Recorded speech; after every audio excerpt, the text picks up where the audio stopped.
జన సైనికులారా, ఎందుకు నిరాశ? మనం మన నాయకుడి ఆశయాల కోసం ఇంతవరకు ఏం చేశామని నిరాశ.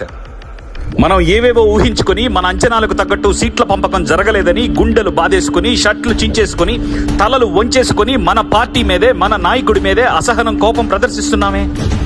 ఐపాక్ అనే జలగ సంస్థ కోట్లు ఖర్చు పెట్టి మనపై రుద్దిన దిక్కుమాలిన మైండ్ సెట్ తో యుద్ధం మొదలవక ముందే అస్త్ర సన్యాసం చేసేస్తున్నామే. నిజాయితీగా మనల్ని మనం ప్రశ్నించుకుందాం. మన అభ్యర్థులు అంతమందిని 2019లో నిలబెడితే మనమందరం ఎంతమంది విజయం కోసం యుద్ధ క్షేత్రంలో పనిచేశాం?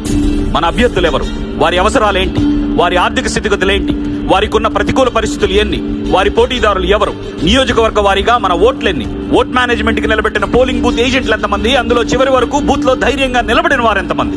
మనవాడంటూ, మంచివాడంటూ ఒట్టేసి ఓట్లేసిన వారెంతమంది? ఓట్లు గట్టున పెట్టి డబ్బుకు అమ్ముడిపోయిన వారెంతమంది? మనకెందుకులే అని అసలు ఓట్లేని వారెంతమంది? మన వంతుగా ఏమీ చేయకుండా ఇంట్లో కూర్చొని వార్తలు చదివిన వారు, చూసిన వారెంతమంది?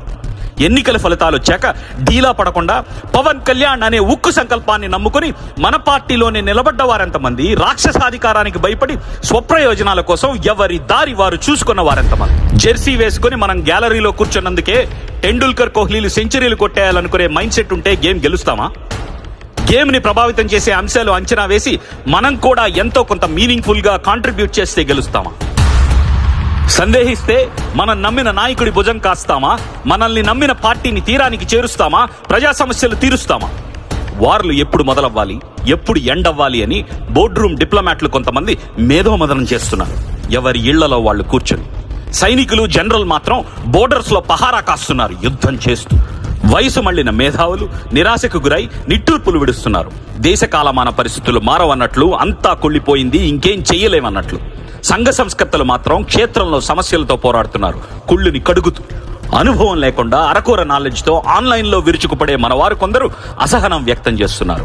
అధికార ఐపాక్ వారు మాత్రం అదే ఆన్లైన్ క్యాంపెయిన్లకి ప్రతి 6 నెలలకి 33 కోట్లు ఖర్చు పెడుతూ విరగబడి నవ్వుతున్నారు, మన మనస్సుల్లో విషం చల్లుతూ. అసలు పొత్తులో భాగంగా ఎన్ని సీట్లు మీకు ఇస్తారు? మీ వాడు ఒంటరిగా వస్తాడా? మీరు ఎవరి పల్లకి మోస్తున్నారు? మీరు అమాయక సైనికులు లాంటి విషపు క్యాంపెయిన్ మాటల వెనక నిగూఢార్థం ఇదే కామ్రేడ్స్. మన ఆత్మస్థైర్యాన్ని దెబ్బతీయడమే, మనల్ని ఆత్మన్యూనతాభావంలోకి నెట్టేయడమే వారు పన్నిన మేకవిలియన్ పన్నాగం. సంజు ఆర్ట్ ఆఫ్ వార్ లో శత్రువు బలవంతుడైతే వారి ఆత్మవిశ్వాసం మీద దెబ్బ కొట్టమన్నట్టు సేనల్లో ఉత్సాహం నింపి ఒక్కో కోట బద్దలు కొట్టాల్సిన తరుణంలో మన సైన్యం మీద విష ప్రయోగం చేశారు. అది మనం ముందుగా ఆలోచించి తిరగబడుంటే, తిప్పికొట్టుంటే ఈ రోజు సీట్లెన్ని అనే దాని మీద దృష్టి ఉండేది కాదు, కేవలం గెలుపు మీద తప్ప.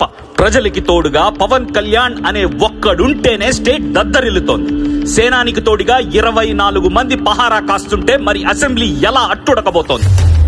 దాహం ప్రజలది, వ్యూహం సేనానిది, యుద్ధం మనది, గెలుపు 24 అభ్యర్థులది, పండగ మనది. సైనిక, మేనిఫెస్టో జెండా, మైకు బైకు, సోషల్ మీడియానో ఫోనో, వాటర్ బాటిలో, అన్నం ప్యాకెట్టో, టీ గ్లాసో, అవసరమైతే చేతికి దొరికిన కర్రో పట్టుకో. విష ప్రభావానికి లోనవ్వకు. విషయం ఏంటో తెలుద్దాం, తోడవు. 2024లో భావితరాల భవిష్య చక్రం తిరగబోతోంది.